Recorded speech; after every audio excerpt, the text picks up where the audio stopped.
আসসালামু আলাইকুম প্রিয় দর্শক, স্বাগত জানাই অভিবাসী আপডেটের নতুন ভিডিওতে। এই ভিডিওর মাধ্যমে জানিয়ে দেব গত 24 ঘন্টার আলোচিত গেম খবরগুলো, যা জানার পর আপনি একবারই স্পষ্ট হয়ে যাবেন বর্তমান ভূমধ্যসাগর, এজিয়ান সাগর এবং আটলান্টিক উপকূল ব্যবহার করে ইউরোপের আসার যে পরিস্থিতি সেটা কেমন চলছে। উল্লেখযোগ্য বাংলাদেশিদের জন্য গুরুত্বপূর্ণ লিবিয়া থেকে ইতালি আসা এবং লিবিয়া থেকে গ্রিসে আসা।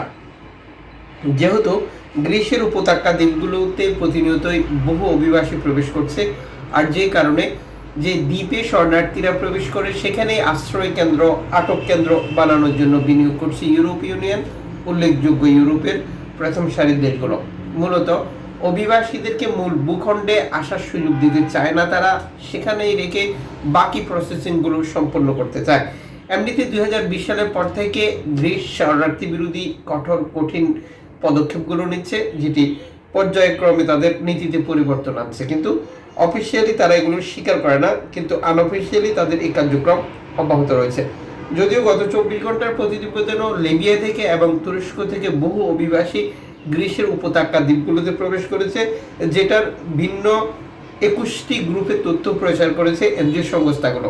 শরণার্থী কোন জাতীয়তার, কতজন, এই বিষয়ে কোনো ইনফরমেশন না থাকলেও পৃথক পৃথক গ্রুপগুলোর পক্ষ থেকে এনজিও সংস্থা মানবাধিকার সংগঠনগুলোর সাথে যোগাযোগ করে বার্তা শেয়ার করেছে যে তাদেরকে উদ্ধার করে মূল ভূখণ্ডে নিয়ে যাওয়ার জন্য গ্রিস কর্তৃপক্ষকে অবহিত করার জন্য।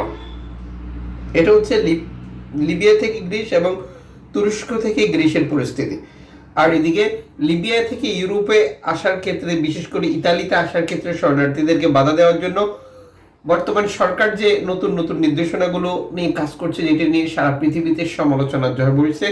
জাতিসংঘ, মানবাধিকার সংগঠনগুলো, ইউএনএইচসিআর সহ বিভিন্ন সংগঠন তাদের অবস্থান জানিয়েছে যে স্পষ্টই মানবাধিকার লঙ্ঘন, যেটা ইতালি কর্তৃপক্ষ লিবিয়ার সাথে চুক্তি করে দীর্ঘদিন থেকে করে আসছে।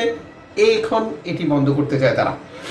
এই পরিস্থিতিতে নতুন বিষয়টি সামনে এসেছে, সেটা হচ্ছে যে আপনারা অবগত রয়েছেন যে বর্তমান সময় এনজিও সংস্থাগুলোর কার্যক্রম সীমিত করার জন্য, এনজিও সংস্থার কার্যক্রম একেবারেই বন্ধ করে দেওয়ার জন্য নতুন পন্থা পদ্ধতি নিয়ে কাজ করছে ইতালি সরকার, যেটা আগের ভিডিওতে তথ্য দিয়েছিলাম।